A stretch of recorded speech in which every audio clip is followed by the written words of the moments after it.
পিতার নাম হলো হযরত ইব্রাহিম আলাইহিস সালাম, আর তার মাধ্যমে আমি তোমাদের নাম রেখেছি মুসলমান। এই হযরত ইব্রাহিম আলাইহিস সালাম যখন দিনের দাওয়াত দেওয়ার জন্য বের হলো, ওই নমরুদের কাছে যখন দিনের দাওয়াত নিয়ে চলে গেল, নমরুদ তো দিনের দাওয়াত গ্রহণ করে নাই, ইব্রাহিম নবীকে আগুনের মধ্যে ফেলে দিল। ওই নমরুদের অগ্নিকুণ্ডের ভেতরে এক নয় দুই নয়, আমাদের জাতির পিতা হযরত ইব্রাহিম আলাইহিস সালাম 40 দিন পর্যন্ত ছিল। জোরে বলেন কতদিন? আরো জোরে। এখন আমি আপনাদেরকে জিজ্ঞাসা করি, বলেন তো দেখি, হযরত ইব্রাহিম আলাইহিস সালামকে যদি আগুনের মধ্যে ফেলে দেওয়া হলো, ইব্রাহিম নবী কি চোর ছিল, ডাকাত ছিল, নারী ধর্ষণ করেছিল? তাহলে কিসের জন্য ইব্রাহিম নবীকে আগুনের মধ্যে ফেলে দেওয়া হলো? কালেমার দাওয়াত দেওয়ার কারণে, ইমানের পরীক্ষা দিতে গিয়ে ইব্রাহিম আলাইহিস সালাম 40 দিন পর্যন্ত ওই নমরুদের অগ্নিকুণ্ডের মধ্যে ছিল। এখান থেকে বোঝা গেল, এই দিনাজপুর ঘুষির বন্দরের মুসলমান আমরাও যদি ইমানের কথা বলি, ইমানের পথে চলি, ইমানের আন্দোলনের কর্মী হই, ইমানের পরীক্ষা দিতে গিয়ে ইব্রাহিম নবীর মতো মাঝে মধ্যে আমাদেরকেও আগুনে পড়া লাগতে পারে। আমার প্রিয় বন্ধুগণ, মুসলমান ভাইরা, গভীর মনোযোগ। ইমানের পরীক্ষা কাকে বলে আমি আপনাদেরকে কি দিয়ে বোঝাই? এই জমিনের মধ্যে আল্লাহর একজন পয়গম্বর ছিল, যার নাম হলো হযরত ইয়াহিয়া আলাইহিস সালাম। কি নাম বললাম? আল্লাহর পয়গম্বর হযরত ইয়াহিয়া আলাইহিস সালাম। এখন আমি আপনাদেরকে জিজ্ঞাসা করি, বলেন তো দেখি, আল্লাহর নবীদের নাম ভালো না খারাপ? ওই ভালো নামগুলো মুসলমানদের সন্তানদের রাখার দরকার আছে না নাই? আমার প্রিয় বন্ধুগণ, মুসলমান ভাইরা, আজকে একটা নিউজ দেখার পর আশ্চর্য হলাম। আফ্রিকা মহাদেশের মধ্যে আলজেরিয়া দেশের ভেতরে ইয়াহিয়া নামে একটা সন্তান জন্মগ্রহণ করার পরে এই সন্তানের নাম রাখা হয়েছে ইয়াহিয়া। এই সন্তান তার মায়ের পেটের মধ্য থেকে পবিত্র কোরআনুল কারীমের হাফেজ হয়ে জন্মগ্রহণ করেছে। লিল্লাহি তাকবীর। পবিত্র কোরআনুল কারীম তার মুখস্থ সাহেব, যে আয়াতটাকে তিলাওয়াত করে শোনানো হচ্ছে, এই আয়াতের পরে কি হবে? এই 2 বছরের বাচ্চা ইয়াহিয়া সে বলে দিচ্ছে আলহামদুলিল্লাহ। বলেন, এই সন্তানের মা বলেন, আমার সেই সন্তান যখন পেটের মধ্যে ছিল, স্বপ্নের মধ্যে আল্লাহর ফেরেশতার সঙ্গে আমার সাক্ষাৎ হয়। আলহামদুলিল্লাহ বলেন। এবং সে স্বপ্নের মধ্যে বলে যায়, তোমার পেটের মধ্যে যে সন্তান আছে, এই সন্তান যখন পৃথিবীতে আগমন করবে, তার নাম তুমি ইয়াহিয়া রাখবে। ওই সন্তান পৃথিবীতে এসেছেন 2 বছর বয়স। পবিত্র কোরআনের যে আয়াত তিলাওয়াত করা হচ্ছে, পরের আয়াত তিনি বলে দিচ্ছে, পরে কি হবে বলে দিচ্ছে। আলহামদুলিল্লাহ বলেন। চিৎকার করে বলেন, এগুলো কার কুদরত? এগুলো কার ক্ষমতা? যেই সময় তামাম পৃথিবীতে কোরআনে আগুন জ্বালিয়ে দেওয়া হচ্ছে, ভারতে মুসলমানদেরকে হত্যা করা হচ্ছে, ফিলিস্তিনে মুসলমানদের গুলি করে হত্যা করা হচ্ছে, পবিত্র কোরআনের গায়ে আগুন জ্বালিয়ে দেওয়া হচ্ছে, ওই সময় আল্লাহ তাআলা গর্ভের মধ্য থেকে সন্তানদেরকে কোরআনের হাফেজ বানাই আল্লাহ প্রমাণ করতে চায়।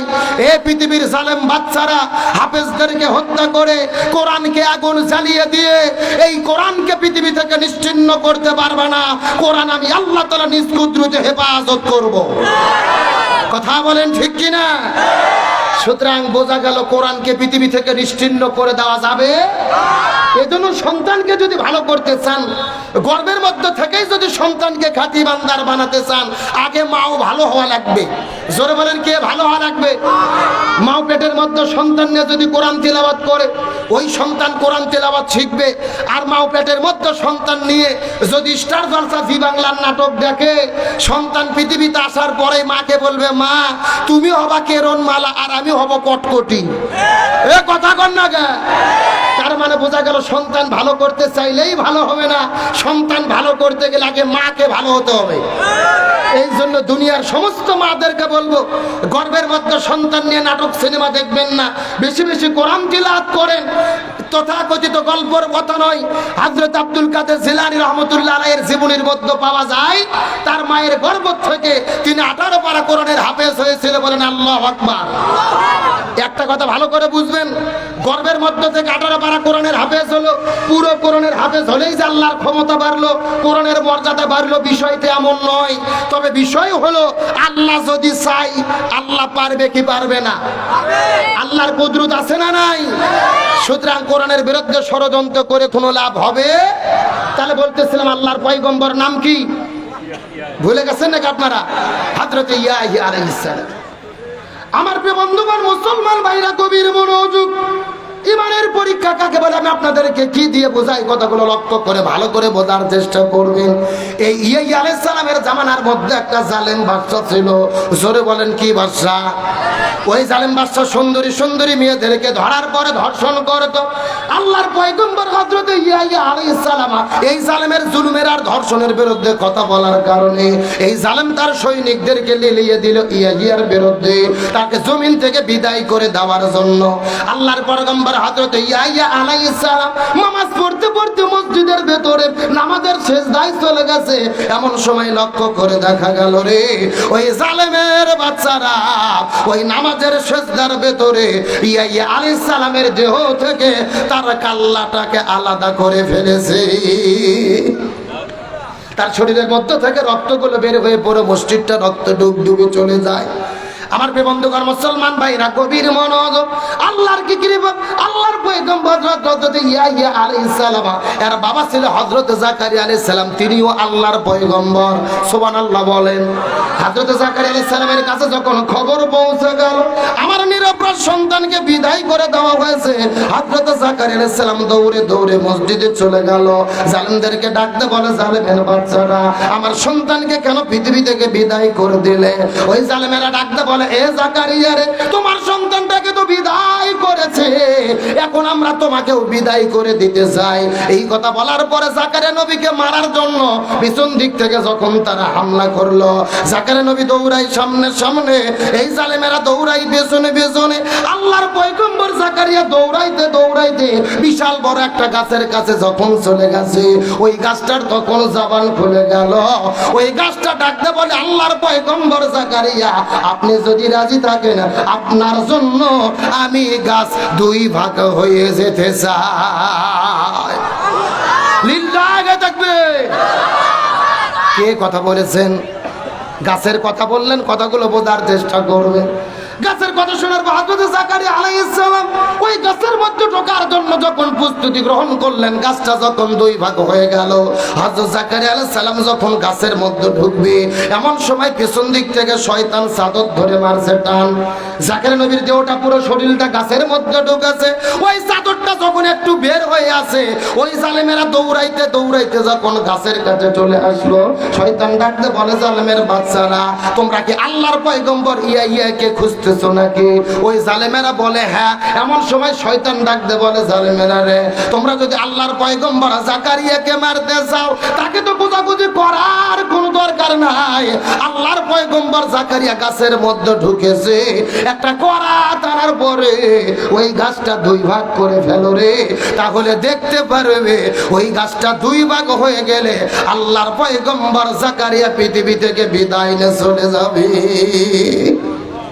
এই কথা বলার পরে ওই জালেমের বাচ্চার একটা কড়া টানার পরে ওই গাছটা কাটতে কাটতে যখন দুই ভাগ করে ফেলল, ওই গাছটা দুই ভাগ হয়ে যাওয়ার পরে লক্ষ্য করে দেখা গেল আল্লাহর পয়গম্বর হযরত জাকারিয়া এই দুনিয়ার মধ্য থেকে বিদায় নিয়ে চলে গেল। এখন আমি আপনাদেরকে জিজ্ঞাসা করি, বলেন তো দেখি, এ বুঝির বন্ধুরের মুসলমান, চিৎকার করে বলেন তো, এই যে আল্লাহর দুইজন পয়গম্বর হযরত ইয়াহইয়া আর হযরত জাকারিয়া আলাইহিস সালামকে এই জালেমের বাচ্চারা পৃথিবী থেকে বিদায় করে দিল, এই দুইজন নবী কি চোর ছিল, ডাকাত ছিল, নারী ধর্ষণ করেছিল? তাহলে কিসের জন্য তাদেরকে পৃথিবী থেকে বিদায় করে দেওয়া হলো? ইমানের পরীক্ষা দিতে গিয়ে দিনের দাওয়াত দেওয়ার কারণে এই দুইজন পয়গম্বরকে জমিন থেকে বিদায় করে দেওয়া হলো। এখান থেকে বোঝা গেল এ দিনাজপুরের মুসলমান আমরাও যদি ইমানের পথে চলি, ইমানের কথা বলি, ইমানের পথে চলতে চাই, ওই পয়গম্বরদের মতো মাঝে মধ্যে আমাদেরকেও জীবন দিয়ে বিদায় নিয়ে চলে যাওয়া লাগতে পারে। এখন আমি আপনাদেরকে জিজ্ঞাসা করি, বলেন তো দেখি, আপনারা কি ইমানের পরীক্ষা দিতে রাজি আছেন? ইমানের পরীক্ষা দিতে গেলে ইব্রাহিম নবীর মতো আগুনে ঝাঁপ দিতে হবে, রাজি আছেন? মুসা নবীর মতো পানিতে ঝাঁপ দিতে হবে, রাজি আছেন? প্রয়োজনে জীবন দিতে প্রস্তুত থাকতে হবে, রাজি আছেন? আমরা ইমানের পরীক্ষা দেব, প্রয়োজনে ইব্রাহিম নবীর মতো আগুনের মধ্যে ঝাঁপ দেব, মুসা নবীর মতো পানির মধ্যে ঝাঁপ দেব, প্রয়োজনে জীবন দেব, শহীদ হব, তারপরও ইমান হারা হব না। কারা কারা রাজি আছেন? দুটো হাত আল্লাহকে তুলে দেখা।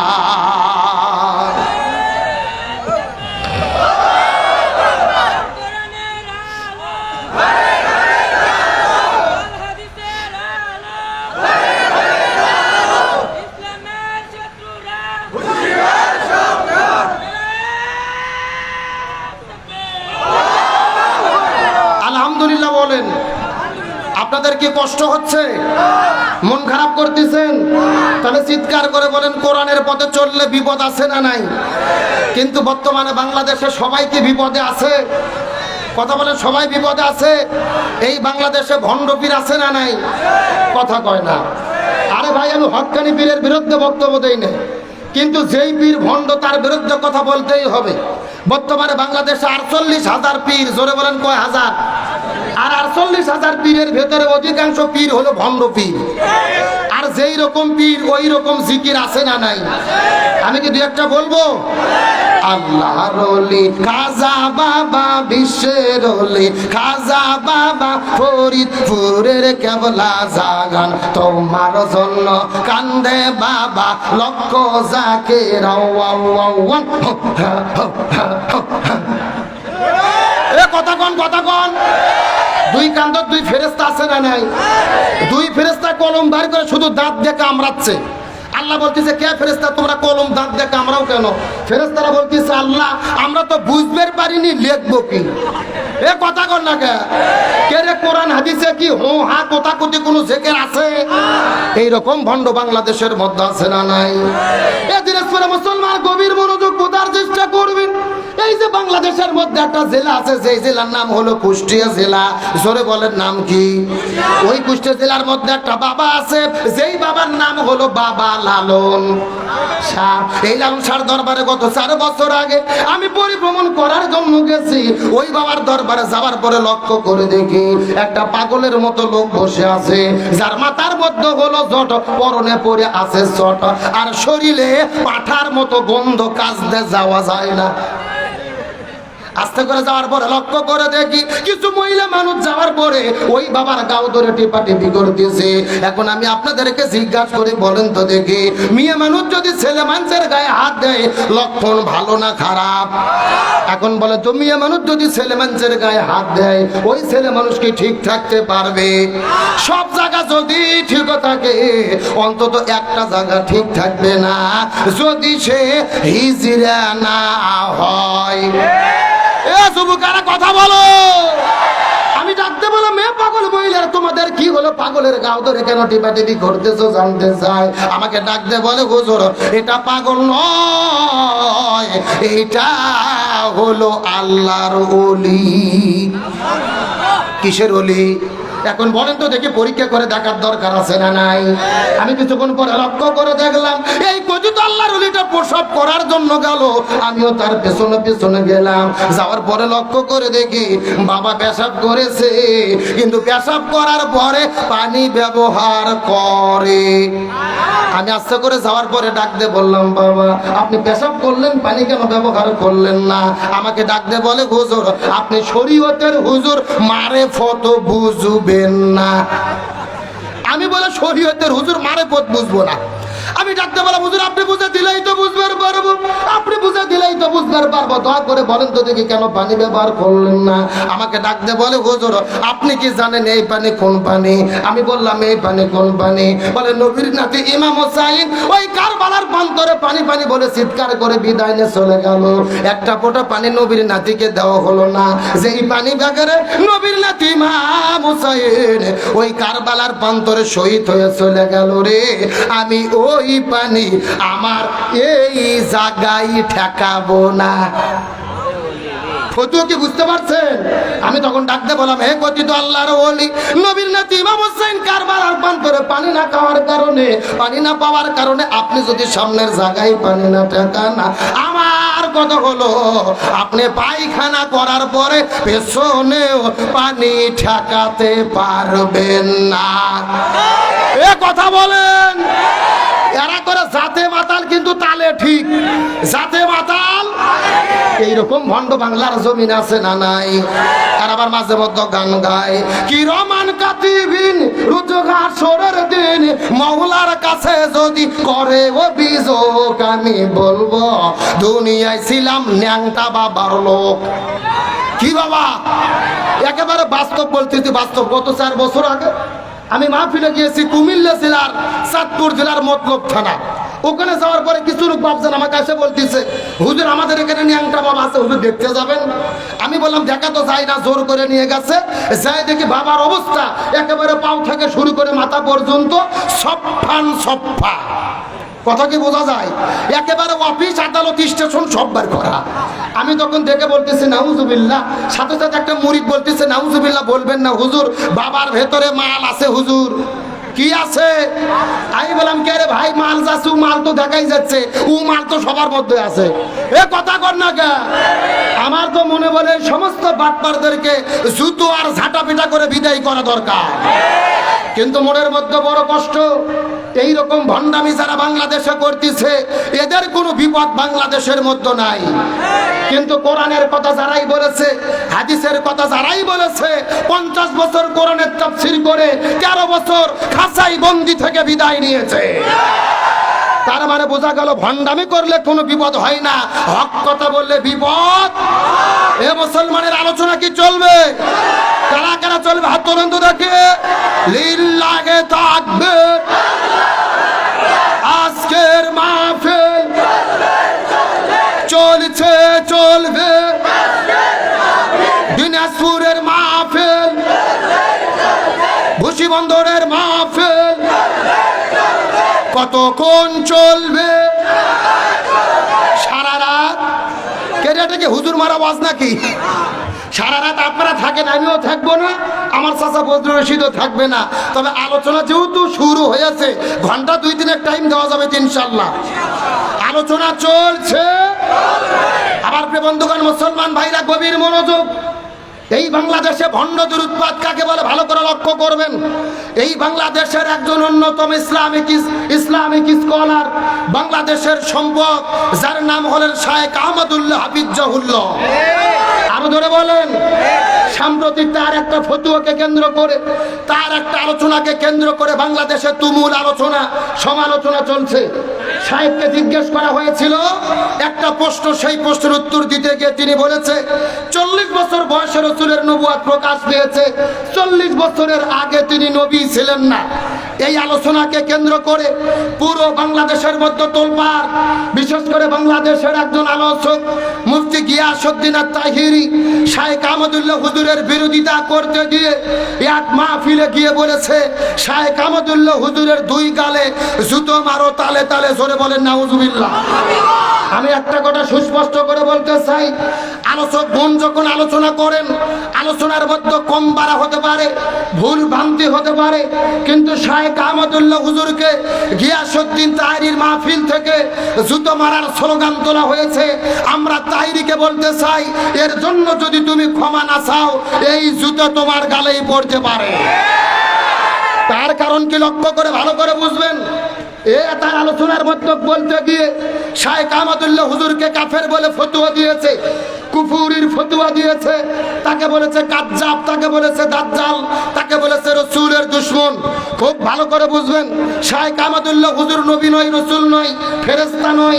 আলোচনায় ভুল হতে পারে, আপনি ভুলের সমালোচনা করেন, দলিল দিয়ে কথা বলেন, কিন্তু তাকে আপনি কাজ্জাব বলবেন, দাজ্জাল বলবেন, 48 ঘন্টার আলটিমেটাম দেবেন, 24 ঘন্টার আলটিমেটাম দেবেন, তার বিরুদ্ধে মামলা দেবেন, এটা বাংলাদেশের মুসলমানরা সহ্য করতে পারবে না। শায়েখ আহমদুল্লাহ হুজুরের একটা ফতোয়াকে কেন্দ্র করে, আলোচনাকে কেন্দ্র করে আপনি মামলা করতে যাচ্ছেন। আমরা আমরা তাইরি ভাইকে মনে করে দিতে চাই, 1 বছর আগে আপনি একটা গান বলেছিলেন, আল্লাহর ধন রসুলকে দিয়ে আল্লাহ গেল গায়েব হইয়ে। নাউজুবিল্লাহ কোন? রসুলের ধন খাজাই পাইয়া শুয়ে আছে আজমিরেতে, কেউ ফেরে না খালি হাতে খাজা বাবার দরবার থেকে। নাউজুবিল্লাহ কোন? এই যে তিনি বললেন আল্লাহর ধন রসুলকে দিয়ে আল্লাহ গেছে গায়েব হইয়া, এই কথা বললে কি মান থাকে? সরাসরি আল্লাহর অস্তিত্বকে অস্বীকার করা হয়, আল্লাহর সঙ্গে কুপুরি করা হয়, রসুলের সঙ্গে কুপুরি করা হয়। আমরা তাইরিকে বলতে চাই, শায়েখ আহমদুল্লাহ হুজুরের বিরুদ্ধে যদি তুমি একটা মামলা করো, এই শিরিকের গান বলার জন্য বাংলাদেশের 64 জেলা থেকে তোমার জন্য 100টা মামলা করা হবে। তার কারণ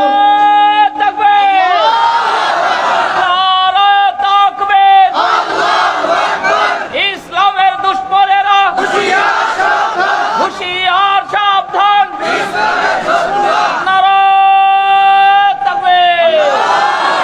তার কারণ গভীর মনোযোগ ভালো করে বোঝার চেষ্টা করবেন। আমরা তাইরিকে বলতে চাই, থানা শুধু তুমি একা চেনো না, আমাদেরও থানা চেনা আছে। এ কথা কর না কে? শায়েখ আহমদুল্লাহ হুজুরের ভক্ত কি কম আছে? তুমি যদি 1 মামলা করো, 1000 মামলা প্রস্তুত হয়ে যাবে। এর জন্য দয়া করে বলি, মামলা টামলার দিকে যাইও না। এক আলেম যখন আরেক আলেমের বিরুদ্ধে কথা বলে, ইসলাম বিদ্বেষীরা খুশিতে নাচানাচি করে, তারা মিষ্টি কিনে খায়। তুমি আজকে বলতেছো হাদিসে নাই, কোরআনে নাই। আজকে দেখলাম গিয়াসউদ্দিন তাহিরি নিজের জন্মদিন পালন করতেছে কেক কাটে। নাউজুবিল্লাহ কোন? এখন আমি বলতে চাই, একজন মুসলমান হয়ে নিজে কালেম দাবি করো, কেক কাটা জন্মদিন পালন করা কোন হাদিসে আছে? এ কথা কর না কা? এই জন্য বলি, আর দলাদলি নয়। শায়েখ আহমদুল্লাহ হুজুর বাংলাদেশের সম্পদ। এই বাংলাদেশের 5 জন আলেমের নাম যদি কেউ জানতে চায়, সবচেয়ে বড় আলেমকে, যোগ্য আলেমকে, তার মধ্যে একজন শায়েখ আহমদুল্লাহ হুজুরের নাম থাকবে। তার কারণ তিনি শুধু আলেম নয়, তিনি সমাজসেবক, তিনি বাংলাদেশের মানবতার ফেরিওয়ালা। আমরা দেখেছি বাংলাদেশে যখন ঝড় হয়, বন্যা কবলিত মানুষ মরে যায়, বন্যা কবলিত মানুষের কাছে খাবার দেয়, শীতার্ত মানুষকে তিনি পোশাক দেয়, করোনার মধ্যে হাজার হাজার মানুষকে খাবার দিয়েছে, বন্যার্ত মানুষের পাশে দাঁড়াইছে। তার মানে বোঝা গেল শায়েখ আহমদুল্লাহ বাংলাদেশের মানুষের সম্পদ।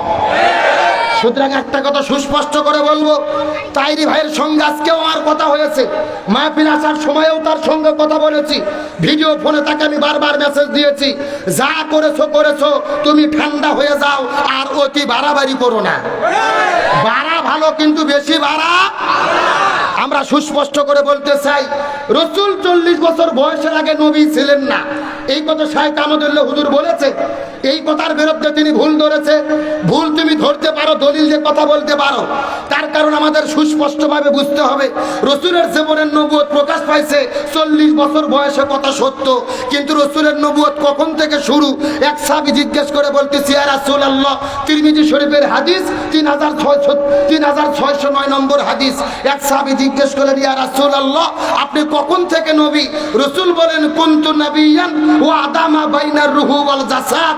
যখন আদমের দেহ ছিল এক জায়গায়, রূহ ছিল এক জায়গায়, আদমের দেহটা মাটিতে গড়াগড়ি খাচ্ছিল, তখন থেকে আমি নবী। সুবহানাল্লাহ বলেন।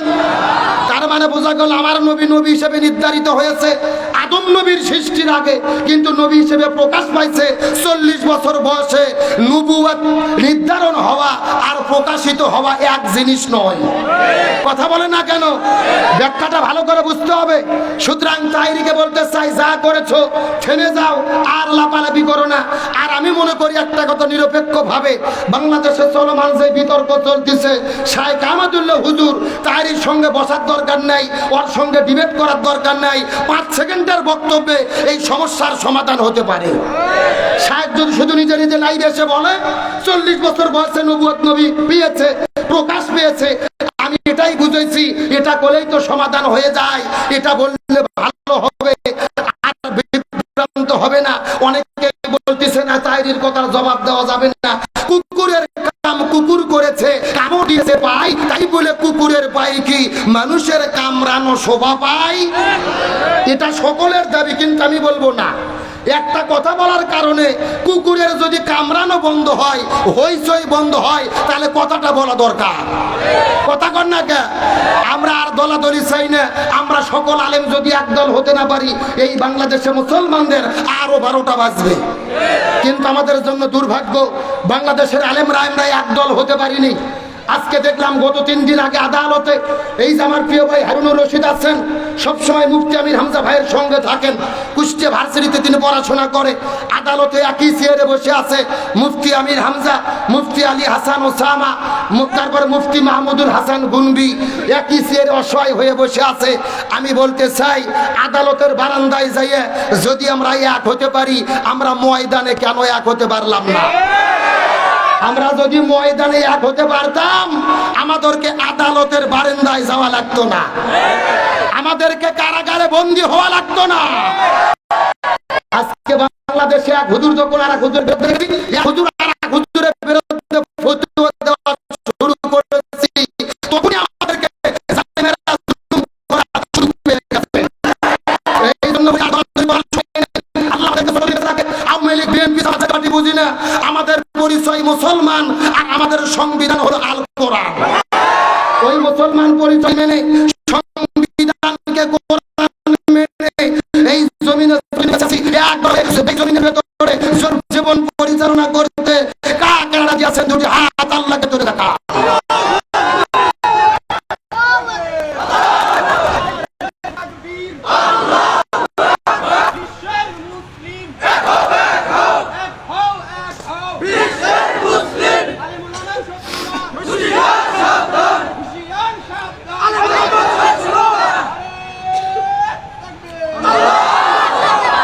কবুল করুক, বলেন আমিন। আপনাদের কি কষ্ট হয়? আলোচনা কি চলবে? তাহলে চিৎকার করে বলেন আজকের আলোচনার বিষয়টা কি? আরো জোরে বলেন। আমার প্রিয় বন্ধুগণ, মুসলমান ভাইরা গভীর মনোযোগ। ইমানের পরীক্ষা কাকে বলে আমি আপনাদেরকে কি দিয়ে বোঝাই? আমার নবী যখন দিনের দাওয়াত দেওয়ার জন্য বাড়ি থেকে বের হয়ে যখন দিনের দাওয়াত দেওয়া শুরু করলো, আমার নবীজি দিনের দাওয়াত দেওয়ার কারণে আমার নবীজিকে তার একটা জেলখানার মধ্যে বন্দী করলো। যে জেলখানার নাম হলো শিবে আবু তালিব। কিনা বললাম? ওই শিবে আবু তালিব নামক আমার নবীকে 7 বছর পর্যন্ত বন্দী করে হলো। এই দুনিয়ার মধ্যে এমন কোন জেলখানা নাই যে জেলখানা দিনে অন্তত একবার 2বার খাবার দেওয়া হয় না। আমার নবীকে এমন একটা জেলের মধ্যে বন্দী করেছে, দিনের পরে দিন যায়, মাসের পর মাস যায়, আমার নবীর সাহাবীদেরকে খাবার দেওয়া হয় না। আমার নবীর সাহাবীরা খাবার না পেয়ে গাছের পাতাগুলো ছিঁড়ে ছিঁড়ে খেয়েছে। এখন আমি আপনাদেরকে জিজ্ঞাসা করি, বলেন তো দেখি, আমার নবীকে যে জেলের মধ্যে বন্দী করে রাখা হলো, আমার নবী কি চোর ছিল, ডাকাত ছিল, নারী ধর্ষণ করেছিল? তাহলে কিসের জন্য আমার নবীজিকে জেলের মধ্যে বন্দী করে রাখা হলো?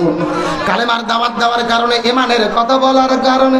এখান থেকে বোঝা গেল দিনাজপুরের মুসলমান আমরাও যদি ইমানের কথা বলি, ইমানের পথে চলি, ইমানের আন্দোলন করতে যাই, আমাদের নবীর মতো মাঝে মধ্যে আমাদেরকে জেলে বন্দী হওয়া লাগতে পারে। বর্তমানে আমরা মুসলমান হলাম সুবিধাবাদী মুসলমান। বিপদ আছে যেখানে আমরা সেই দিকে যাই না, যেই দিকে ম্যাপ দেখি ওই দিকে ছাতা ধরি। এরকম মুসলমান আছে না নাই? আচ্ছা, পর্দার অন্তরালে কি মা বোনের আছে? আমার বন্ধুগণ, মুসলমান ভাইরা গভীর মনোযোগ। কমিটি আমাকে বলেছে, হুজুর আপনি মা বন্ধুর জন্য গল্প করে কিছু মাঝে মধ্যে আলোচনা করবেন, কথাগুলো সুন্দর করে বলার চেষ্টা করবেন। আমার নবী মেরাজের রজনীতে সর্বপ্রথম যখন জান্নাতটা পরিভ্রমণ করতে গেলেন, ওই জান্নাত পরিভ্রমণ করার পরে জাহান্নামে চলে গেল।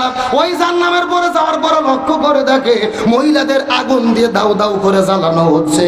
এই দৃশ্য দেখার পরে আমার নবী পৃথিবীতে আসার পরে ফাতেমার সঙ্গে যখন নবীজির দেখা হয়ে গেল, আমার নবীজি মনটা খারাপ করে বসে আছে। ফাতেমা ডাকতে বলে, বাবা আপনি কেন মন খারাপ করে বসে আছেন জানতে চাই। রাসূল বলে, ফাতেমা রে, আমার মনটা খারাপ করে থাকার কারণ হলো আমি জাহান্নামের ভেতরে দেখেছি অধিকাংশ মহিলারা জাহান্নামে যাবে। অধিকাংশ মহিলা যাবে কোথায়? এই কথা শোনার পরে ফাতেমা কান্না করতে করতে বলে, বাবা অধিকাংশ মহিলা জাহান্নামের মধ্যে যাবে, কিন্তু অধিকাংশ মহিলা কেন জাহান্নামের মধ্যে যাবে বলেন তো দেখি। এমন সময় রাসূল বলে, ফাতেমা রে, অধিকাংশ মহিলা জাহান্নামে যাবে, এর পেছনে অনেকগুলো কারণ রয়েছে, তার ভেতরে প্রধানত কারণ হলো দুইটা। জোরে বলেন কয়টা? আরো জোরে। ফাতেমা জিজ্ঞেস করে বলে, বাবা কোন দুইটা কারণে মহিলারা জাহান্নামে যাবে? রাসূল বলেন, তার মধ্যে প্রথম নম্বর কারণ হলো যেই মহিলাগুলো মাথার চুলগুলো বের করে, আদ্রা পাজরা বের করে বেপরদা অবস্থায় রাস্তাঘাটে ঘোরাফেরা করে, এই সমস্ত মহিলাগুলো জাহান্নামে যাবে। তার মানে বোঝা গেল বেপরদা নারী যারা জাহান্নামে যাবে। এ শূন্যস্থান পূরণ বোঝেন না? চিৎকার করে বলেন, বেপরদা নারী যারা। আরো জোরে বলেন, বেপরদা নারী যারা। এখন বলেন তো দেখি, দিনাজপুর জেলায় বেপরদা নারী আছে না নাই? আমি কি কিছু বলবো? এই যুগের নারীদের ধারণ বলিতে লাগে শরম সকালবেলা, আর সকালবেলা বোরকা পরে, বিকাল বেলা ওড়না নাই। দাদা ভাই, ডিজিটাল দেশ বুঝি এটাই। এ কথা কোন? দেখবেন সকালে এমন ভাবে বোরকা পরেছে না কোনো বুদ্ধি, আবার বিকেলে বোরকা তো দূরের কথা, আপনার শরীরে ওড়না পর্যন্ত থাকে না। এইরকম মহিলা আছে না নাই? আর ওড়না যদি দেয়, আমার দিকে তাকান, এরকম ওড়না শুধু হাতের মধ্যে নিয়ে এইরকম পেঁচাই পেঁচাই পেঁচাই পেঁচে পেঁচে পেঁচে পেঁচে একেবারে লম্বা করে চেপন করে গলার মধ্যে দিয়ে পিছন দিক দিয়ে ফেলে দেয়। আছে না নাই? আচ্ছা বলেন তো, পেছনে ঢাকার কি কিছু আছে? এগুলো পর্দা না বাটপারি? আরে নারী হলো ঘরের শোভা, স্বামীর সেবা করে। এখন উল্টো দেখি স্বামীরা, উল্টো দেখি নারীরা সব স্বামী কি ধরে মারে। এ ঠিক? কারা কারা বইয়ের হাতে মার খাচ্ছেন হাত উঠান তো দেখি। এ উঠান উঠান। ওই যে একজন আল্লাহর ওলি রে, আমার ভাইরা আমার দিকে তাকান, ওই একজন না, অধিকাংশ স্বামী দিনে কিংবা রাতে বইয়ের কাছে মার খেয়ে বসে আছে, কিন্তু লজ্জাতে কিছু বলে না। কতক্ষণ ঠিক কিনা? কিন্তু আমাদের সমাজে যেরকম স্বামীকে মারা বউ আছে, একই রকম ভাবে বউকে মারা স্বামী আছে না নাই? এমনও স্বামী আছে বউ গরুর মতো পিটে। জোরে বলেন কিসের মতো? হাতের মধ্যে একটা লাঠি নিয়ে বউ মারা শুরু করছে, বউ মার সহ্য করতে না পারে বলছে আব্বা। পরের দিনে শয়তান হুজুরকে ফোন দিয়ে বলতেছে, হুজুর বউ তো আব্বা বলছে ফতুয়া কি? আমি বললাম ফতুয়া পরে, আগে তোর বাটাম ফাটাতে হবে। এ কথা কর না গা। তার কারণ বলেন তো দেখি, বউ কি মারা যাবে? হ্যাঁ, কে বলে মারা যাবে না? বউকে কখন কখন মারা যাবে আমি কি বলবো? আমার দিকে তাকান, বউ যদি শরীয়ত বিরোধী কাজ করে, ইসলাম বিরোধী কাজ করে, জেনা ব্যভিচার করে, তখন বউকে মারা যাবে। এখন ভাইদের কোথায় কোথায় আমার দিকে তাকান, মাথা বাপ, মুখ বাপ, পেট বাপ, পিঠ বাপ, কোমর বাপ, মাজা বাপ, হাঁটুর থেকে শুরু করে নিচ পর্যন্ত। কথা কি বুঝেছেন? আর যেই ব্যাধে মারবেন, এই ব্যাধের পরিমাপ হবে 1 বিঘের অর্ধেক, মানে হলো 1 মুষ্টি। এই ওয়াজ আমি গত বছর গাইবান্ধা জেলা করেছি। একটা যুবক বলতেছে, হুজুর 1 মুষ্টি ধরবো কি আর মারবো কি? তখন আর একটা যুবক বলতেছে, হুজুর ধরার পরে যদি কোনো মতো মাথা বার হয়ে থাকে, ওই মাথা দিয়ে ঘুতো দেবো হুজুর। এইরকম বাটপার আছে না নাই? ও তাও ভোগ মারবে। বলেন তো, ভোগ মারলে কি বউ ঠিক হবে না? রাসূল বলেছেন মহিলাদের সৃষ্টি করা হয়েছে বাম পাজরের বাঁকা হার দিয়ে। জোরে বলেন কি হার? এখন বাঁকার যদি হাতুর দিয়ে মারে সোজা করতে চান, সোজা হবে? ভেঙে মস্কে যাবে। এই জন্য বউদেরকে মারে নয়, বউদেরকে ভালোবেসে সোনা ময়না কলজে টিয়ে পাখি বলে আপন করতে হবে। জোরে কোন সুবহানাল্লাহ। মেয়ে মানুষ যা খুশি হয়েছে ভাই, যেই রকম হুজুরি তো দরকার। তাহলে চিৎকার করে বলেন, বেপরদা নারী যারা। আরো জোরে বলেন, বেপরদা নারী যারা।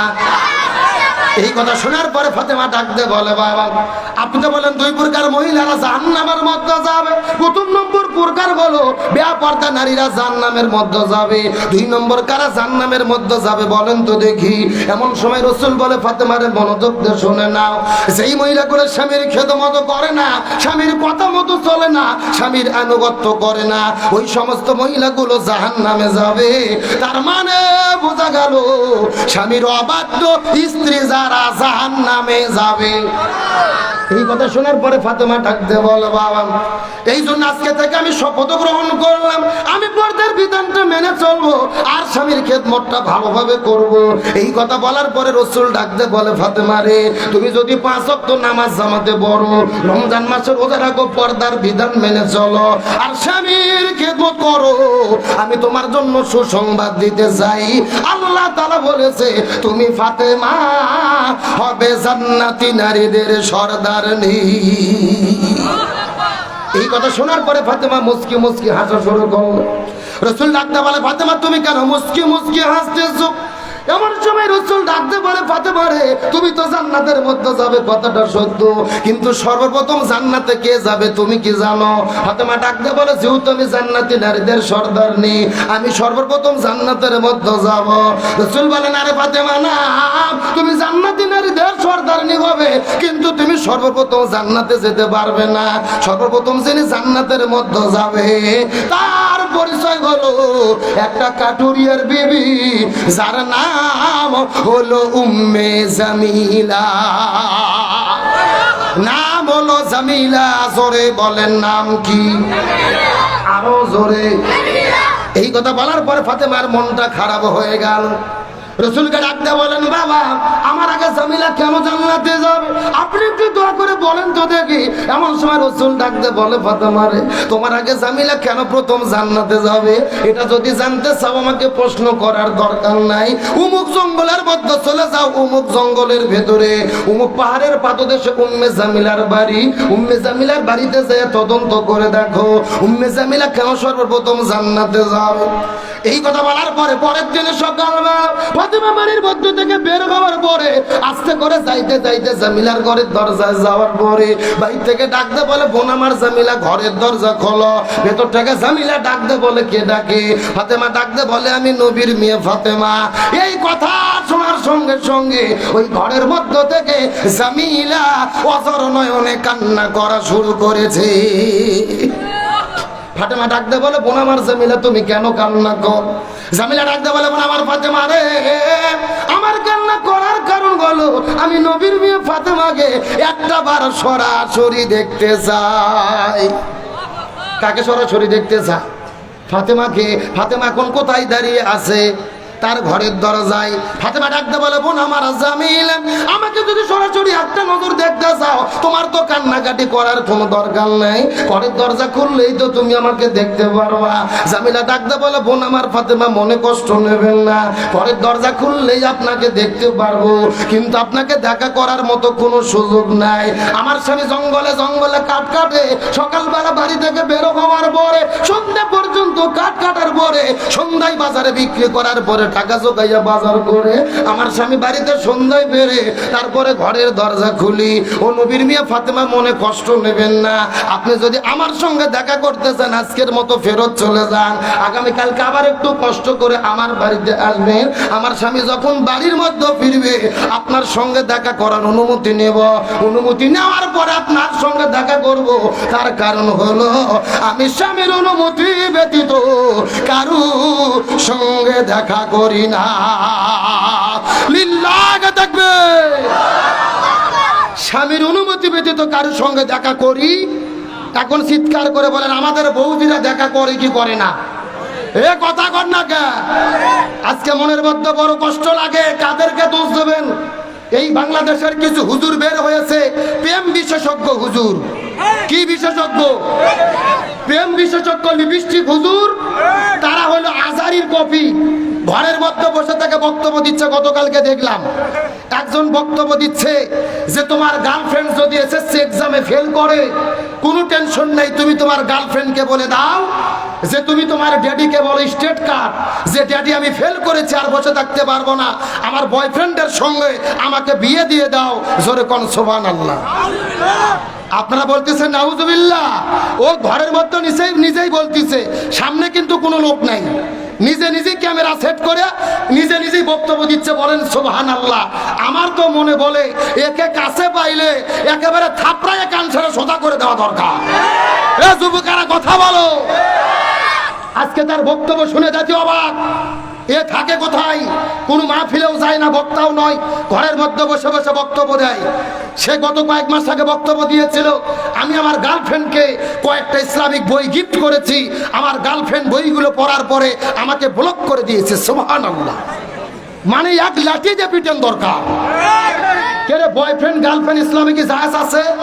ও হলো হুজুর, আর ও বলতেছে আমি আমার গার্লফ্রেন্ডকে ইসলামী বই গিফট করেছি। কেরে বাটপার, তুই হুজুর মানুষ, তোর গার্লফ্রেন্ড আসলো কোথায় থেকে? বাটাম ফাটে সোজা করা দরকার। আজকে এই সমস্ত হুজুরের জন্য হক্কানি আলেমদের দোষ হচ্ছে, এই সমস্ত কপি আজারের জন্য আসল আজারি অপমানিত হচ্ছে। আর একটা হুজুর 2-3 মাস আগে বক্তব্য দিল, একটা মেয়েকে দেখার পরে যদি তোমার মানসিক প্রশান্তি লাগে, দ্যাটস এনাফ ফর ইউ, আর কিছু লাগে না। এই সমস্ত বক্তা মানে তক্তা আজে বাজে বক্তব্য দিচ্ছে। এই জমিনে দিন প্রতিষ্ঠার কোনো বক্তব্য নেই, ইকামতে দিনের কথা নেই, জালেমের জুলুমের বিরুদ্ধে কথা নেই। এদের ওয়াজের সাবজেক্ট হলো বয়ফ্রেন্ড আর গার্লফ্রেন্ড আর কেমনে প্রেম করে ছাকা খায়। এই সমস্ত প্রেম বিশেষজ্ঞ হুজুর যেখানে আসবে এদেরকে গণধোলাই করতে হবে। আমরা বলতে চাই, তোমরা দিনের পথে ফিরে আসো, তোমাদের সেলুট দেই, কোরআন হাদিসের কথা বলো, আজে বাজে কথা বলে যুবকদেরকে তোমরা ঈমান হারা করবা না। বাংলাদেশে যারা আপনার স্পিকার হয়েছেন, মোটিভেশনাল স্পিকার, সোলাইমান শকুন, আইমান সাদিক, সালমান মুক্তাদির, এদের বক্তব্য আর এই কপি আজারিদের বক্তব্যের কোনো পার্থক্য নেই। সুতরাং বলবো, পারলে কোরআন হাদিসের কথা বলো, আজগবি কথা বলে জাতিকে বিভ্রান্ত করবে না। তাহলে জামিলা বলছে আমি স্বামীর অনুমতি ব্যতীত কারোর সঙ্গে দেখা। সুবহানাল্লাহ বলেন। আমার বন্ধুগণ, মুসলমান ভাইরা, গভীর মনোযোগ। সময় আমার বড় কম, আমি কোন দিকে যাব কথাটা বুঝতে পারতেছি না। 2-3 ঘন্টা আলোচনা করি, 1 ঘন্টার মধ্যে কি কথা বলবো, কোনটা ধরবো কোনটা ছাড়বো বুঝে আসতেছে না। তবে আমি আপনাদের মধ্যে আর 5টা মিনিট একটা মেসেজ দিতে চাই। এই কথা বলার পরে ফাতেমা মনটা খারাপ করে বাড়ির দিকে ফেরত চলে যায়। ফাতেমা মনে মনে চিন্তা করেছে, আমি গেলাম নবীর মেয়ে ফাতেমা, আমার সঙ্গে দেখা করার জন্য কত মানুষ চলে আসে, অথচ জামিলের বাড়িতে চলে গেলাম, আমার সঙ্গে তিনি দেখা করলো না। মনটা খারাপ করে বাড়ির মধ্যে যাওয়ার পরে পরের দিন সকালবেলা বাড়ি থেকে বের হবার পরে আবার যখন জামিলের বাড়ির দিকে যাওয়া শুরু করলো, এমন সময় পিছন দিক থেকে ছোট্ট সন্তান হোসাইন ডাকতে বলে, মা গতকালকে তুমি কোথায় গিয়েছিলে? তোমাকে কিচ্ছু বলি নাই, কিন্তু আজকে আমি তোমার সাথে যেতে। এখন চিৎকার করে বলেন তো দেখি, হোসাইনের জেদ কম না বেশি? রাগ কম না বেশি? আমার নবীজি নামাজ পড়তে পড়তে নামাজের সেজদায় চলে গেছে। হয়তো এই নবীজির পিঠের উপরে চড়ার পরে, পাগড়িটা খোলার পরে, নবীজির মুখের মধ্যে দেওয়ার পরে, লাগান বানানোর পরে, নবীজির পিঠের উপরে চড়ার পরে ওই নবীজির আপনার মাথার পাগড়িটা বের করে মুখের মধ্যে ঢুকাইয়া লাগাম বানানোর পরে নবীজির পিঠে চড়ে বলতেছে, ঘোড়া চল ঘোড়া চল চল চল। এই কথা বলার পরে নবীজি মনে মনে চিন্তা করেছে, আল্লাহকে সেজদায় দিতে চলে গেছি, আল্লাহ মনে হয় বড় রাগ করতে পারে। এই চিন্তা করে আমার নবীজি হাতটা বের করার পরে ওই হোসেনকে যখন পিঠ থেকে নামাতে যায়, আল্লাহ ডাকতে বলে, ইয়া রাসূলুল্লাহ, আপনি হোসেনকে পিঠ থেকে নামাবেন না, তার কারণ আপনি নবী যেমন হোসেনকে ভালোবাসেন, আমি আল্লাহ তেমন ভালোবাসি। লিল্লাহি তাকবীর। তার মানে বোঝা গেল হোসেনের গুরুত্ব কম না বেশি? আমার বন্ধুগণ, মুসলমান ভাইরা, গভীর মনোযোগ। ফাতেমা হোসেনকে সঙ্গে করে নেওয়ার পর আস্তে করে চলে গেলেন জামিলার ঘরের দরজায়। জামিলার ঘরের দরজায় যাবার পরে ফাতেমা ডাকতে বলে, বোন আমার জামিলা, ঘরের দরজা খোলো। এমন সময় ছোট্ট সন্তান হোসেন ডাকতে বলে, মা গতকালকে কি এই বাড়িতেই তুমি এসেছিলে? সুবহানাল্লাহ কোন? হোসেন যখন এই কথা বলছে, ভেতর থেকে শুনতে পারছে কি? জামিলা। জামিলা আবারও চোখের পানি ফেলে কান্না করা শুরু করলো। ফাতেমা ডাকতে বলে, বোন আমার জামিলা, তুমি কেন কান্না করো? এমন সময় জামিলা ডাকতে বলে, বোন আমার ফাতেমা রে, তোমার সঙ্গে কথা বললো তোমার ছোট্ট সন্তান হোসেন, তোমার সঙ্গে দেখা করার অনুমতি আছে, কিন্তু তোমার সন্তানের সঙ্গে দেখা করার অনুমতি নাই। তুমি যদি একা একা দেখা করতে চাও, ঘরের দরজা খোলো, তোমার সঙ্গে দেখা হবে, কিন্তু ভালোভাবে জেনে নাও, তুমি যদি সন্তান কিনে দেখা করতে চাও, আজকের মতো ফেরত চলে যাও, আগামীকালকে কষ্ট করে তুমি আবারও চলে আসবে। তার কারণ তোমার সঙ্গে দেখা করার অনুমতি আছে, তোমার সন্তানের সঙ্গে দেখা করার অনুমতি নাই। তার কারণ হলো, আমি স্বামীর অনুমতি ব্যতীত কারো সঙ্গে দেখা করি। এই কথা বলার পরে ফাতেমা হোসেনকে সঙ্গে করে নিয়ে বাড়ির দিকে যাওয়া শুরু করলো। হোসেন ডাকতে বলে, ও মা ফাতেমা, এই মহিলাটা বড় বেদব হয়ে গেছে, এই মহিলাটা বড় বেদব হয়ে গেছে। গতকালকে তুমি দেখা করতে চেয়েছো, তারপরও তোমার সঙ্গে দেখা করে নাই। আজকে তুমি এসেছো, তারপরও তোমার সঙ্গে দেখা করলো না। ফাতেমা ডাকতে বলে, হোসেন রে, সাবধান সাবধান, একবার তুমি যেই কথা বলেছো, এই কথা তুমি দ্বিতীয়বার তোমার মুখ দিয়ে বলতে পারবে না। তার কারণ তোমার নানা বলেছে তোমার মায়ের আগে ওই উম্মে জামিলা জান্নাতে যাবে। সঙ্গে সঙ্গে হোসেন ডাকতে বলে, মা পেঁয়াজটা তাহলে নানাই লাগাইছে। সুবহানাল্লাহ কোন। এই কথা বলার পরে হোসেন ফাতেমার হাতটা ধরার পরে টেনে টেনে নবীজির ঘরের দরজায় চলে গেলেন। রাসূলের কাছে যাওয়ার পরে ডাকতে বলে, না না, তুমি নাকি বলেছো বেদব মহিলাটা মায়ের আগে জান্নাতে যাবে, ওই বেদব মহিলাটা মায়ের আগে জান্নাতে যাবে। রাসূল ডাকতে বলে, হোসেন রে, এমন কথা বলিস না রে বাবা, এমন কথা তুই বলিস না রে ভাই।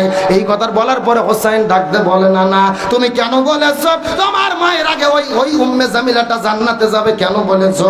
এমন সময় রাসূল ডাকতে বলে, হোসেন রে, তোর মায়ের আগে উম্মে জামিলা জান্নাতে যাবে, এটা আমার কথা নয়, স্বয়ং আমার আল্লাহ করেছে ঘোষণা। লিল্লাহি তাকবীর। সঙ্গে সঙ্গে ফাতেমা ডাকতে বলে, বাবা তাহলে কেন জামিলা প্রথম জান্নাতে যাবে বলেন তো দেখি। রাসূল ডাকতে বলে, ফাতেমা, এটা যদি জানতে চাও 5 মিনিটের আলোচনা শোনা লাগবে। জোরে বলেন, কয় মিনিট? ফাতেমা জানতে চাই, হোসাইনও জানতে চাই, ফাতেমার আগে কেন জামিলা জান্নাতে যাবে আপনারা জানতে চান কি চান না? আলোচনা কি চলবে? এর সাথে ফোন করে কয়েকটা ছবি নাও।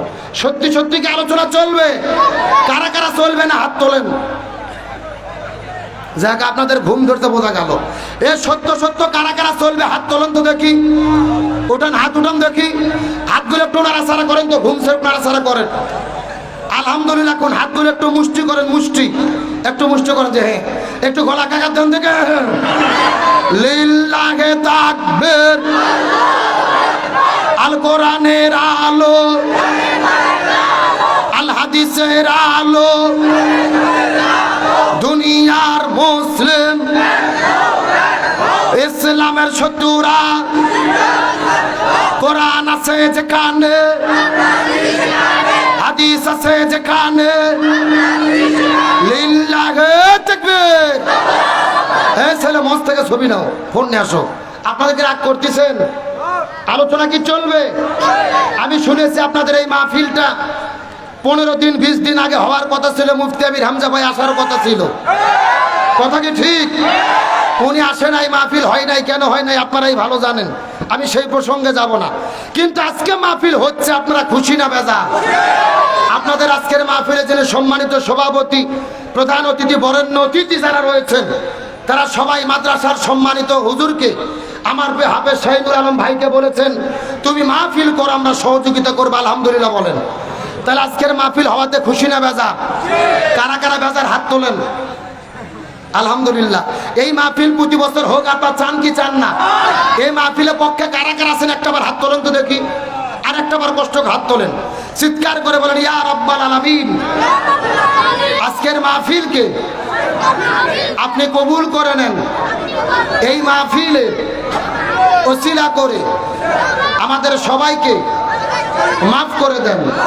এই মাহফিলে আমাদের সামর্থ্য মতো দান করার তৌফিক দেন। সকলে বলেন আমিন। এখন হাতগুলো মুষ্টি করেন, মুষ্টি। এখন আস্তে আস্তে নামাইয়া নামাইয়া নামাইয়া পকেটে ঢুকান, পকেটে ঢুকাইতে রাখেন। এই যে মাদ্রাসার উদ্যোগে মাহফিল না, ভ্যাগ এখন নাই, ছেলেবেলা বসো, আমি যখন বলবো তখন। এই যে মাদ্রাসার উদ্যোগে মাহফিল, আমার প্রিয় ভাই হাফেজ শাহিনুর আলম ভাই এই মাহফিলটা অনেক কষ্ট করে করেছেন, অক্লান্ত পরিশ্রম করে। আম্মাজান হাফসা রাদিয়াল্লাহু তাআলা আনহা মহিলা মাদ্রাসা, এই মাদ্রাসাটা ভালো চলুক, আপনারা চান কি চান না? প্রায় 60-70 জন ছাত্রী রয়েছেন এই মাদ্রাসার উন্নতি কল্পে। এই মাহফিল করতে গিয়ে প্রায় 2 লক্ষ টাকার উপরে খরচ। এই মাহফিল আমি আপনাদের মধ্যে মাত্র 10 মিনিটে কষ্ট দেব। আপনাদের মধ্যে কে আছেন হুজুর এই মাহফিল আমি 1 লক্ষ টাকা দেব, 50,000 টাকা দেব, 2 লক্ষ টাকা দেব, 10,000, 20,000, 5,000, কমপক্ষে 1,000 টাকা। আমি আপনাদের মধ্যে 30 পারা কোরআনের নাম ধরে ধরে 30 জন লোক চাই। 5 মিনিটের মধ্যে এই মাহফিলের জন্য কোরআনের মহব্বতে কে আছেন 1 নম্বরে হাত উঠান। হুজুর আমি দেবো 1 লক্ষ টাকা, আমি দেবো 50,000, আমি দেবো 20,000, 10,000। আমি মাত্র 30 জন লোক চাই কোরআনের পাঠ ধরে। 1 নম্বরে কে আছেন? আলহামদুলিল্লাহ। আমি আপনাদের মধ্যে চাবো আজকে মাহফিলের সম্মানিত সভাপতি সাহেব উপস্থিত আছেন, আসে নাই। আজকে আমাদের সম্মানিত সহসভাপতি জনাব মোহাম্মদ মুস্তফা কামাল মনো বাবু সাহেব আছেন কি? উনিও নেই। আজকের মাহফিলের সম্মানিত প্রধান অতিথি, আজকের মাহফিলের সম্মানিত প্রধান অতিথি এখানে যার নাম ঘোষণা করা হয়েছে এবং বাংলাদেশ আওয়ামী লীগ চিরিবন্দর উপজেলার সম্মানিত সভাপতি জনাব সুনীল কুমার সাহা, যদিও তিনি ধর্মে একজন হিন্দু, কিন্তু তিনি বলেছে তুমি মাহফিল করো, যত সহযোগিতা লাগে আমি করবো। আলহামদুলিল্লাহ বলেন। একটা কথা মনে রাখবেন, কোরআনের পক্ষে যারা আছে আমরাও তাদের পক্ষে আছি। প্রধান অতিথি সাহেবকে উপস্থিত হয়েছেন, আসতেছেন। এখন আপনাদের মধ্যে এসেছেন ভাইস চেয়ারম্যান পদপ্রার্থী যিনি রয়েছেন মোহাম্মদ আব্দুল্লাহ মামুন সাহেব, ইনি এসেছেন। কত টাকা দিয়েছেন? যা দেবেন আলহামদুলিল্লাহ দেন। কত আছেন? 2,000। কেন? আচ্ছা আপনার 3,000 টাকা দেন, 5,000 টাকা মিল হোক না, জোর না, এখন থাকলে দেন, নাহলে পরে দেবেন ইনশাল্লাহ। আর 1,000 লিল্লাহে তাকবীর। ভাইস চেয়ারম্যান পদপ্রার্থী আব্দুল্লাহ মামুন সাহেব 3,000 টাকা জোরে কোন মারহাবা। আল্লাহ দানকে কবুল করেন, জানে মালে বরকত দান করেন, মনে নেক মাকসাদ পূর্ণ করেন, বলেন আমিন। এরপরে আপনাদের মধ্যে কে আছেন? হুজুর আমি দেবো 10,000 টাকা, আমি দেবো 20,000 টাকা, আমি দেবো 5,000 টাকা, 1,000 টাকা আলহামদুলিল্লাহ দিয়ে দিচ্ছেন। কমপক্ষে আপনাদের মধ্য থেকে 1,000 টাকা পরিমাণ হলেও কে কে আছেন? আমি চেয়েছি একটু হাত উঠান। হুজুর আমি দেবো 1,000 টাকা, আমি দেবো 2,000, আমি দেবো 3,000। পারলে নগদে, না পারলে বাকিতে লিখে দেবেন। সময় সুযোগ মতো মাদ্রাসার মোহতামিম হুজুর শাহিন ভাই আছে, দিয়ে দেবেন। 2 নম্বরে কে আছেন? হাত উঠান। 1,000 টাকা দেবেন, 2,000 টাকা দেবেন, 5,000 টাকা দেবেন। মঞ্চে যারা আছেন একটু সবাই চলে আসেন, যে যতটা দেবেন আলহামদুলিল্লাহ নাম ঘোষণা দিয়ে যান। যারা যারা মঞ্চে বসে আছেন সবার নামগুলো লিখে যান, হয় নগদে অথবা বাকিতে, যে যতটুকু দেবেন। কে কে আছেন একটু হাত উঠেন। ভাইজান একে একে সবাই চলে আসেন। নাম কি আপনার? দিয়ে দিচ্ছেন, বলেন ঘোষণা দেয়। নাম কি? আতরম নাই। কত দেবেন? ও উনি পক্ষ থেকে। বাবজান আপনি বলেন, সবাই একটু বলেন, সবাই দিতে হবে। আমার নাম কি? কত? লিল্লাহে তাকবীর। একটু খাতায় লিখে নেন, যারা বাকি দিতে লিখে নেন। নাজমুল হাসান ভাই 1,000 টাকা জোরে করেন মারহাবা। আল্লাহ দানকে কবুল করেন, জানে মালে বরকত দান করেন, মনের নেক মাকসাদ পূর্ণ করেন, বলেন আমিন। এরপর আপনাদের মধ্যে কে আছেন মাদ্রাসার মহব্বতে? হুজুর আমি দেবো 1,000 টাকা, আমি দেবো 2,000 টাকা। পারলে নগদে, না পারলে বাকিতে লিখে দেবেন। সময় সুযোগ মতো দিয়ে দেবেন। 1 মণ ধান, 1 মণ ভুট্টো। মাদ্রাসার ছাত্রীরা পড়াশোনা করেন, প্রতি মাসে প্রায় 5 বস্তা করে চাল লাগে। কে আছেন? আমি দেবো 1 বস্তা চাল। যদি খাবার দিতে চান দিতে পারেন। কে আছেন 3 নম্বরে? একটু হাত উঠান। কারা আছেন মাদ্রাসার মহব্বতে দেবেন? ডান পাশে বাম পাশে যারা চেয়ারে বসে আছেন আপনাদের সবাইকে অনুরোধ করে বলবে 1,000 টাকা করে লিখে দেন, নগদে হোক অথবা বাকিতে হোক, আমরা সবাই দান করবেন ইনশাল্লাহ। লিল্লাহে তাকবীর। প্রধান অতিথির আগমন মাহফিলের পক্ষ থেকে লিল্লাহে তাকবীর। আজকের মাহফিলের সম্মানিত প্রধান অতিথি আপনাদের চিরিরবন্দর উপজেলা শাখার বাংলাদেশ আওয়ামী লীগের সম্মানিত সভাপতি জনাব সুনীল কুমার সাহা আমাদের মাহফিলে উপস্থিত হয়েছে। আলহামদুলিল্লাহ বলেন। আল্লাহর রহমত। আমি প্রথমেই বলেছি এখানে কোনো ধর্মীয় পরিচয় নয়, তার বড় পরিচয় তিনি হলো জনপ্রতিনিধি। কতক্ষণ ঠিক কিনা? আজকে বাংলাদেশকে যারা সাম্প্রদায়িক দেশ বলে, আমরা তাদেরকে বলতে চাই বাংলাদেশ সাম্প্রদায়িক দেশ নয়, বাংলাদেশ অসাম্প্রদায়িক বাংলাদেশ। আজকের প্রধান অতিথি কোরআনের মাহফিলে আসার মাধ্যমে তা প্রমাণ করেছে। কতক্ষণ ঠিক কিনা? আজকে তিনি এখানে এসে প্রমাণ করেছে ধর্ম বড় নয়। আমি জনপ্রতিনিধি সবার সঙ্গে আছি, প্রধান অতিথি উপস্থিত হয়েছে, আমরা স্বাগতম জানাই। তিনি মাহফিলটা প্রতিষ্ঠার জন্য সাহায্য সহযোগিতা করেছে। আমরা যেহেতু বর্তমানে উপজেলা পরিষদ চেয়ারম্যান পদপ্রার্থী, সামনে নির্বাচনে উপজেলা পরিষদ চেয়ারম্যান পদপ্রার্থী, আমরা এখন জানতে চাচ্ছি আমাদের সম্মানিত প্রধান অতিথি সাহেব কত দেবেন। রাত যেহেতু গভীর হয়েছে, খুশি মনে আপনি বলে দেন, ইনশাল্লাহ প্রধান বক্তা চলে আসবে। দেখা যাক ইনশাল্লাহ পকেটে কত আছে। আলহামদুলিল্লাহ কর। আমরা একটু দোয়া করি যেন বেশি হয়। কি কর? না না, এরকম টাকা দিলে হবে তাই নগদে আলহামদুলিল্লাহ, আলহামদুলিল্লাহ পকেটে যা আছে দিয়ে দিয়েছে আলহামদুলিল্লাহ বলেন। কিন্তু আমরা বলতে চাই মাদ্রাসার যেহেতু উন্নতি কল্পে কিছু কাজ আছে, আমরা একটা প্রতিশ্রুতি চাই কি চাই না? আল্লাহ রহমতের সামনে শাহিন আলম ভাই বলেছেন তার মাদ্রাসা একটু বিশাল কাজে তিনি বাঁচবেন। আল্লাহ যদি সুযোগ দেয়, তিনি যদি সুযোগ পান, আমরা কি 1 লক্ষ টাকা দাবি করতে পারি? নগদে উনি যা পারে দেবে, বাকি তিনি প্রতিশ্রুতি দেবে, কাজের সময় একটু দিয়ে দেবে। যদি আপনি বলেন, হাজারো মানুষ আমরা আপনার জন্য আশীর্বাদ করবো ইনশাল্লাহ। কি বলেন আপনারা? এই আপনারা কি সভাপতি প্রধান অতিথির পক্ষে আছেন? কারা কারা আছেন হাত তোলেন তো দেখে, লিল্লাহে তাকবীর।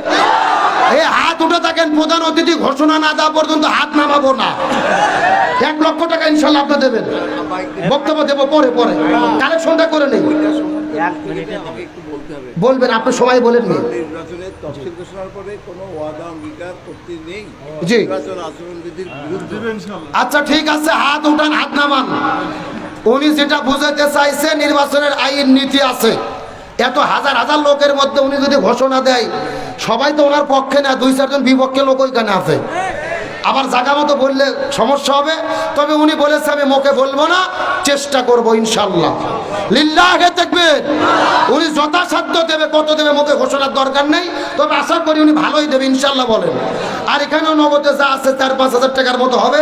এখানে কিছু কাঠ আছে, আপনি কাঠটা নেন, প্রয়োজনীয় কাঠ হতে পারে। আল্লাহ তাআলা কবুল করুন, বলেন আমিন। তাহলে মাহফিলের সম্মানিত সভাপতি, সহ সভাপতি, ওনারা কি এসেছেন? আপনি কি সভাপতি? মাদ্রাসার সভাপতি, বলেন কত দেবেন? যা দেবেন খুশি মনে। আপনাদের দ্বারাই তো মাদ্রাসা চলে, একটু বলেন, যেহেতু মাহফিল হচ্ছে বলে দেন। 50,000 তো আগেই দিছে, আজকে বেশি লাগবে। এখানে হাজার হাজার লোক আমরা বসে আছি, কি কন? 1 লক্ষ টাকার একটা লোক আমরা পাইনি। আমরা নগদে চাবো না, যেহেতু আপনি সভাপতি, প্রয়োজনে 1 বছর টাইম 1 লক্ষ টাকা আমরা দাবি করি কি করি না?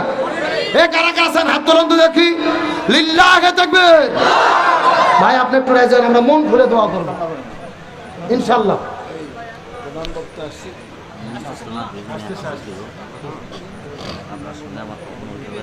জি কি একটু বলেন, দেবেন ইনশাল্লাহ।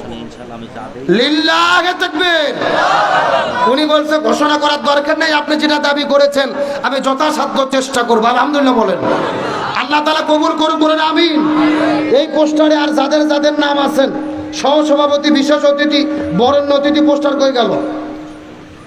এই পোস্টার কি করলেন দেখি, মাহফিলে পোস্টার কি হলো? হ্যাঁ, এখানে যে অতিথিগুলোর নাম আছে সবাই কি দিচ্ছেন? সভাপতি, সহসভাপতি, প্রধান অতিথি গেছে। প্রধান উপদেষ্টা আল্লাহ আতিকুর রহমান আতিক, ইনি গেছেন। ও আপনি আলহামদুলিল্লাহ।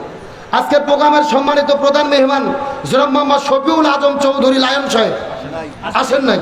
সম্মানিত অতিথি রবিউল ইসলাম আছেন, আসতেছে। জনাব মোহাম্মদ আসগর আলী সাহেব আছেন কি?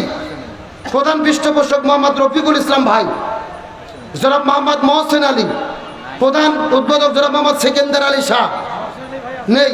হ্যাঁ, মহসেন আলী ভাইকে ভাই আছেন, কত দেবেন? আরো কত দেবেন? প্রতিশ্রুতি দেন। 5,000 টাকা। লিল্লাহে তাকবীর। মহসিন ভাই 5,000 টাকা, যখন মারহাবা। আল্লাহ কবুল করুন, বলেন আমিন। এরপর রয়েছেন জনাব মোহাম্মদ মমির উদ্দিন শাহ আছেন। এরপরে বিশেষ মেহমান, বিশেষ অতিথিদের মধ্যে যারা আছেন যদি একটু থাকেন, আপনাদের মধ্যে কারা কারা আছেন কোরআনের মহব্বতে একটু দান করার চেষ্টা করেন। আমি আপনাদের জিজ্ঞেস করতে চাই, আপনাদের ভেতরে পিতা মাতা মারা গেছে কাদের কাদের? একটু হাত উঠান তো দেখি। আরে ভাই ভয় পান না, একটু হাত উঠান। আল্লাহ সবার বাবা মাকে জান্নাতের মেহমান বানাক, বলেন আমিন। হাতগুলো নামান। ওই বাবা মা যদি বেঁচে থাকতো, খাবার দেওয়া লাগতো, থাকার জায়গা দেওয়া লাগতো। ওই বাবা অন্ধকার কবরে শুয়ে আছে। কোন নেককার সন্তান আছেন, হুজুর আমার মৃত বাবার জন্য 1,000 টাকা দেব, মৃত মার জন্য 1,000 টাকা দেব, আমি মুসাফির মানুষ দোয়া করে যাব, পারলে নগদে দেবেন, না হলে বাকিতে লিখে দেবেন। কারা কারা আছেন একটু হাত উঠান। হুজুর আমি দেবো 1,000 টাকা, আমি দেবো 1,000 টাকা। এই নবীর মাদ্রাসায় কারা কারা আছেন একটু হাত উঠেন, আমি মুসাফির মানুষ দোয়া করে দেবো ইনশাল্লাহ। ওঠান, একটু হাত উঠান। মাশাআল্লাহ। বাপজার নাম কি? আলাউদ্দিন। আমার চাচা হাজি আলাউদ্দিন। লিল্লাহে তাকবীর। 1,000 টাকা, যখন মারহাবা। আল্লাহ কবুল করুক, বলেন আমিন। এরপরে কি আছেন একটু হাত উঠান। এরপরে কি আছেন হাত উঠান। হুজুর আমি দেবো 1,000 টাকা। 2 পাশে যারা চেয়ারে বসে আছেন আমি তো মনে করি যারা চেয়ারে বসে আছে অন্তত 1000 টাকা করে এদের দেওয়াই দরকার। কথা কর না কে চেয়ারে বসে থাকা একটা সম্মান আছে না? আপনারা তো চেয়ার পাননি, ওনারা চেয়ারে বসে আছে, তার মানে বোঝা যাচ্ছে ওনারা সম্মানিত লোক। 1000 টাকা করে এই মাহফিলে দেবেন, একটু হাত উঠেন। হুজুর আমি দেবো 1000 টাকা মৃত বাবার জন্য, মৃত মার জন্য। কারা কারা আছেন 1000 দেবেন, 500 দেবেন, একটু আমার কাছে নিয়ে আসেন, আমি দোয়া করে দেবেন ইনশাল্লাহ। জি মোহাম্মদ দেলোয়ার হোসেন আমার এক চাচা, নগদে 500 টাকা। লিল্লাহি তাকবীর। আল্লাহ তাআলা কবুল করুক, বলেন আমিন। এরপরে কি আছেন হাত উঠান। শাহিন ভাই আপনি লোক পাঠিয়ে দেন, শাহিন ভাই লোক পাঠিয়ে দেন, চাচাকে নিয়ে আসেন, আস্তে আস্তে হয়ে যাবে ইনশাল্লাহ। আমি আপনাদের মধ্যে এবার জিজ্ঞেস করতে চাই, আমি টাকা চাইলাম দেখে কি আপনার মন খারাপ করলেন, রাগ করলেন? আজকের মাহফিলে 1 টাকাও দেবেন না। কারা কারা একটু হাত তোলেন তো দেখি। যে হুজুর আপনি যতই চাপাচাপি করেন আমরা 1 টাকাও দেবো না। তার মানে আলহামদুলিল্লাহ আপনারা সবাই দেবেন। সবাই একটু কষ্ট করে আর একটাবার হাত তোলেন। উঠেন দেখে একটাবার সবাই হাত উঠেন। দেখেন তো কে হাত তোলেনি। হুজুর হাত উঠান, চায় থাকে কে উঠেন, হাত উঠেন। একটু হাতগুলো মুষ্টি করেন যে হ্যাঁ। এখন আস্তে আস্তে নামাইয়া নামাইয়া নামাইয়া আস্তে করে পকেটের মধ্যে ঢুকান। আমি আপনাদেরকে অনুরোধ করে বলবো, একটা চায়ের দাম 10 টাকা, একটা পানের দাম 10 টাকা, কমপক্ষে 20 টাকা করে টাকা। যদি পারেন 100, 500, 1000, কমপক্ষে 20 টাকা, কমপক্ষে 10 টাকা করে টাকা। আপনাদের মধ্যে মাদ্রাসার ছেলে ব্যাগ নিয়ে চলে যাবে, মা বোনদের মধ্যে ব্যাগ চলে যাবে।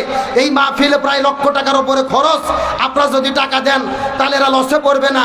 টাকা না দিলে বিপদে পড়তে হবে কমিটিকে। আমি 10 টাকা করে 20 টাকা করে টাকা মাদ্রাসার জন্য আপনাদের কাছে ভিক্ষা চাচ্ছি। এর মধ্যে প্রধান বক্তা চলে আসবে, সবাই একটু পকেটে হাত দেন।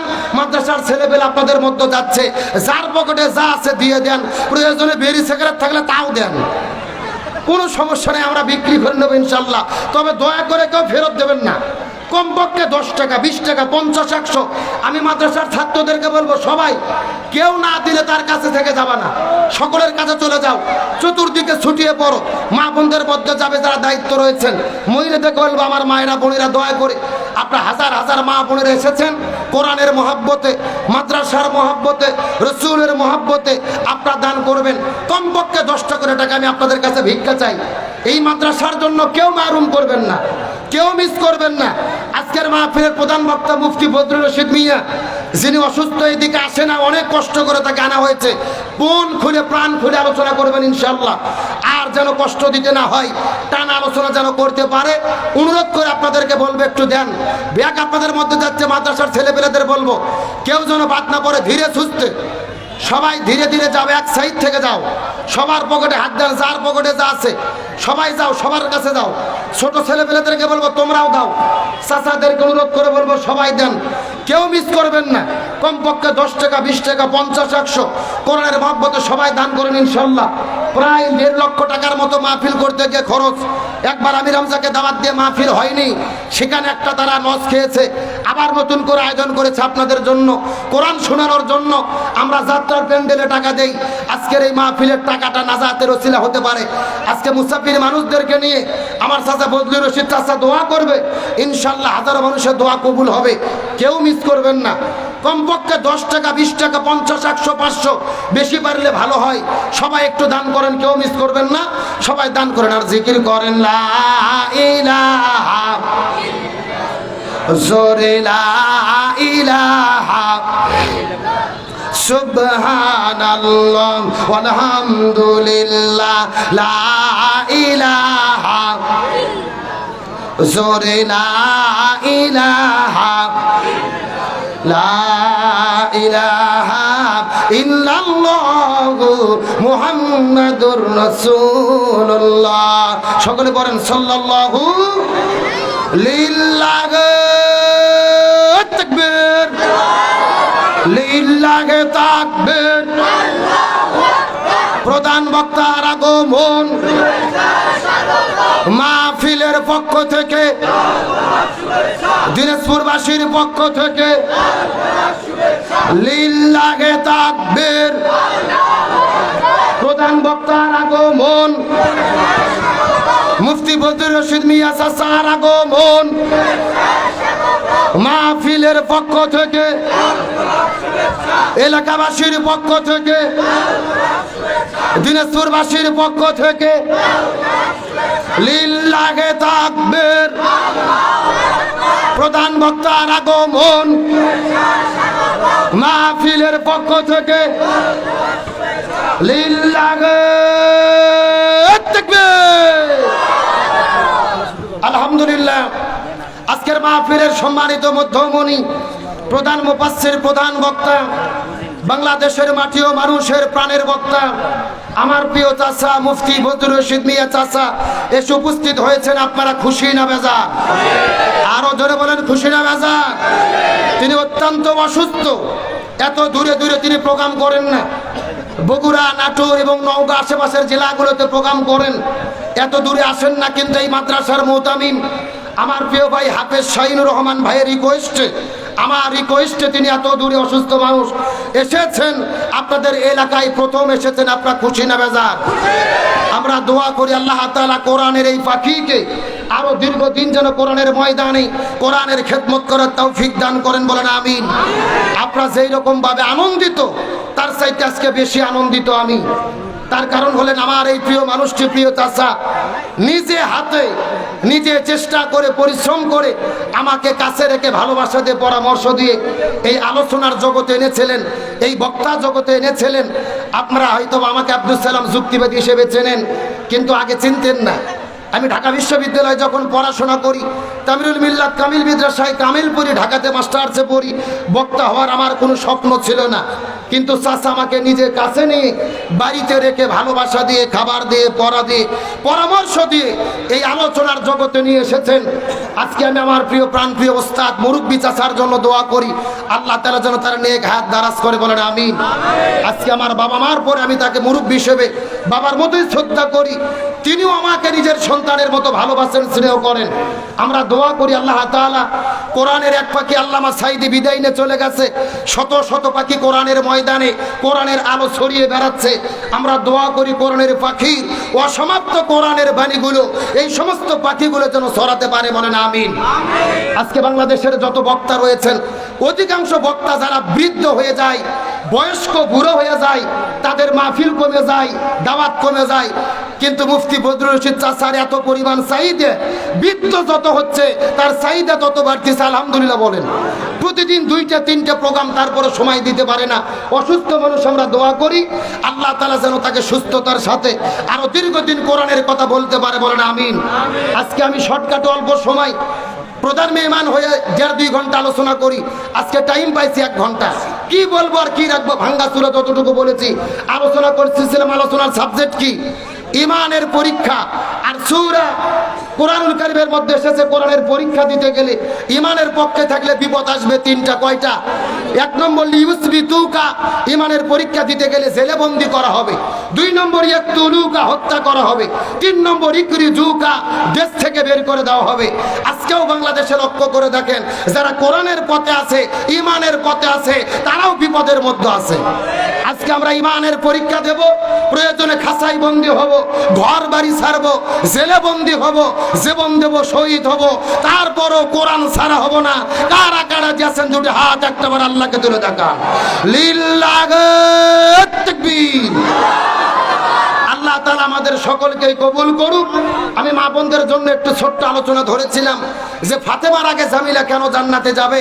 যতটুকু বলেছি আল্লাহ তাআলা আমাদেরকে ঈমান এবং আমলের পথে চলার তৌফিক দিক, বলেন আমিন। আমি কালেকশন যতটুকু বাড়ি করেছি, আমার প্রধান বক্তা যিনি আমার চাচা রয়েছেন আলোচনা শুরু করবে। প্রথমেই তিনি একেবারে ফ্রেশ কিছু আলোচনা করবে। মোনাজাতের আগে তিনি মুরব্বি হিসেবে আবারও কিছু চাইবেন, যারা দেননি তার একটু বরকতি হাতে কিছু দেওয়ার চেষ্টা করবেন। আল্লাহ তাআলা আমাদের সকলকেই কবুল করুক, বলেন আমিন। এ কথা বলে আমি আপনাদের সকলের কাছ থেকে দোয়া আছে আমার আলোচনা শেষ করছি। আসসালামু আলাইকুম ওয়া রাহমাতুল্লাহি ওয়া বারাকাতুহু।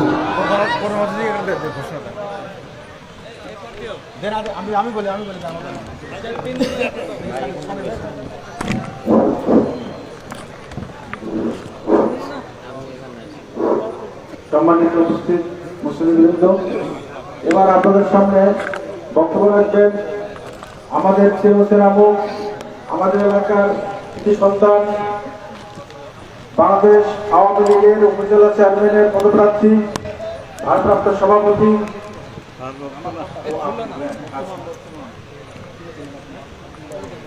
এবার তার আগে